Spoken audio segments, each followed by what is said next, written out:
Good morning guys, still so talentado po. So gusto ko sana ibahagi sa inyo itong paano mag-assemble ng power panel control motor.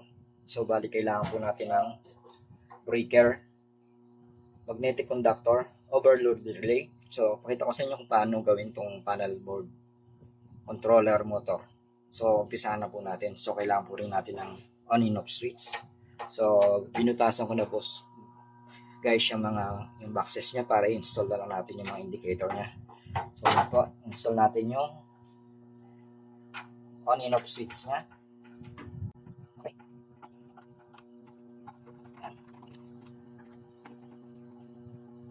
Okay po, install natin yung indicator para malaman natin kung ito ay naka-on. Ito yung indicator na green. So kung malalaman nyo kung naka-on siya.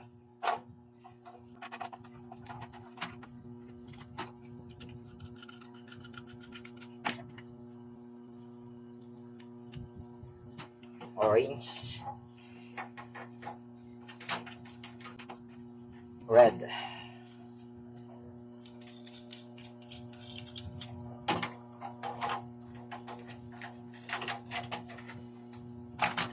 blue,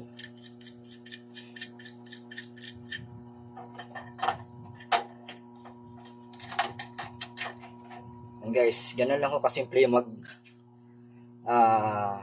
buo ng panel board controller motor.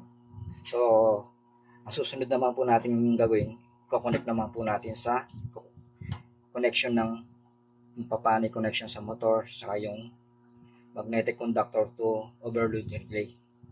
And guys, bago tayo pumunta sa actual connection, gusto ko muna ipaliwanag sa inyo itong ginawa kong diagram. So dito sa panel motor, mayroon tayong breaker switch, magnetic conductor, saka overload relay. Ito yung water pump nya, ito yung tangke nya, ito yung switch nya. Ito naman yung indicator na naka-start na siya. Okay? Ito naman yung overload indicator nya.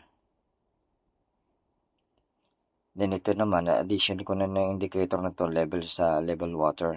So bali yung breaker na line 1 pupunta rin sa L1. Okay, sa L1. Tapos yung L2 pupunta naman doon sa L2 sa magnetic conductor. Okay. Ito namang switch niya. Kumuha tayo ng line sa line 2. So itong line na to papunta naman sa 97 to 95. Okay. Tapos ito namang A1, kukuha tayo ng source sa line 1. Okay? Tapos yung A2, so nakakonek yung A2 na yun sa float switch papuntang tangke. So yung isang line ng float switch papunta naman ng 96 para siya magiging switch para mag-connect itong magnetic conductor para mag-on itong water pump. Okay? So ito yung line nung sa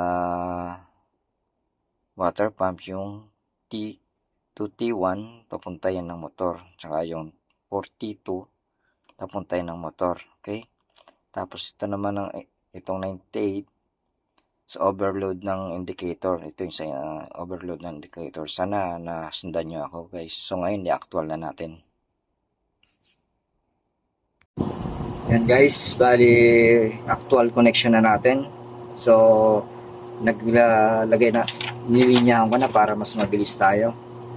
So guys, bali itong L1 galing breaker papunta ng L1 sa magnetic conductor. So yung A1 magkasama na yan, dalawa na yan, kukonekin na natin. Okay, then yung L2 sa magnetic conductor na L2 naman natin kukonek. Okay, so start na natin na i-connect. Ito boys yung L1 galing sa line 1 ng breaker. Connect natin siya. Okay. Yan. So yung line 2 naman ng galing breaker papunta ng L2 ng magnetic conductor.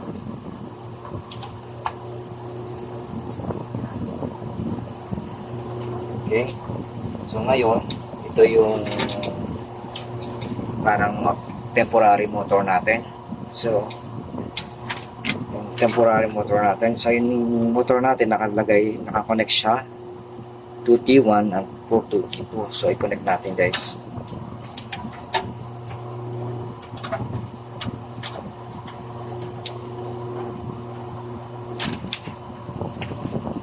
Ito yung 2T2 or 2T2. Okay.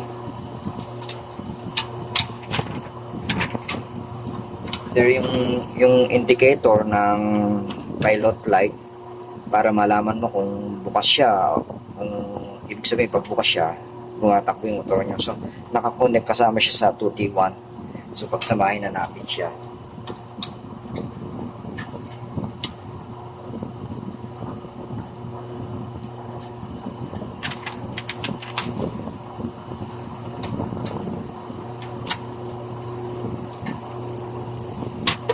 Okay, next.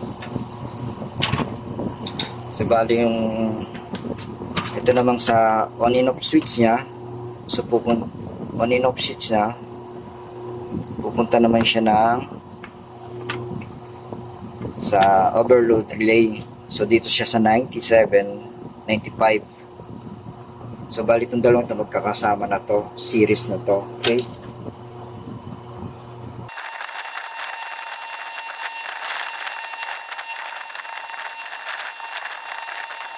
Okay guys, connect na natin.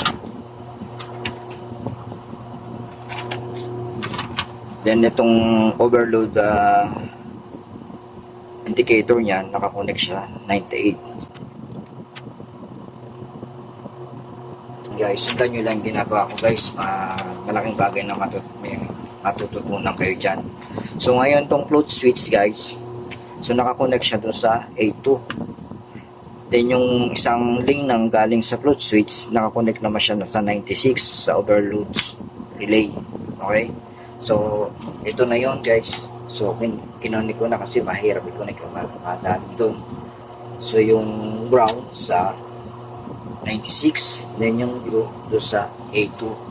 Yan guys, sana nasundan nyo yung ginagawa ko. So, testingin na natin. Yan guys, testingin natin para malaman natin kung gumagana siya. Okay, saksak natin. So, bali ito yung switch niya. Okay. I-on natin. Once na on natin yan, pag wala siyang tubig, automatic gagana siya. Okay, so hindi pa na-on. So, on natin guys. So, automatic guys, pag wala siyang tubig, pag inon mo, gagana siya. Okay? Yan siya. So, ito yung sa line ng float niya. Automatic, pagka naubos yung tubig niya, magka-cut off siya.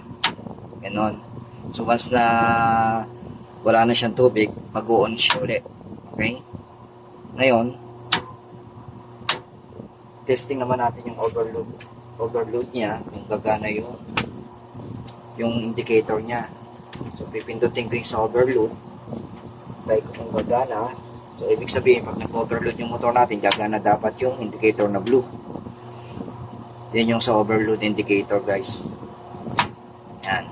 So, ngayon, itong yellow and red. So, bali ito sa level ng water level lang yan. Ito yung pool, ito yung 1/2 niya. So, bali additional ko na lang yan, guys. So, guys, maraming salamat sa panonood nyo. Sana huwag nyo kalimutan i-like o i-share. So, salamat muli sa inyo. Sana may natutunan kayo sa akin. Maraming salamat.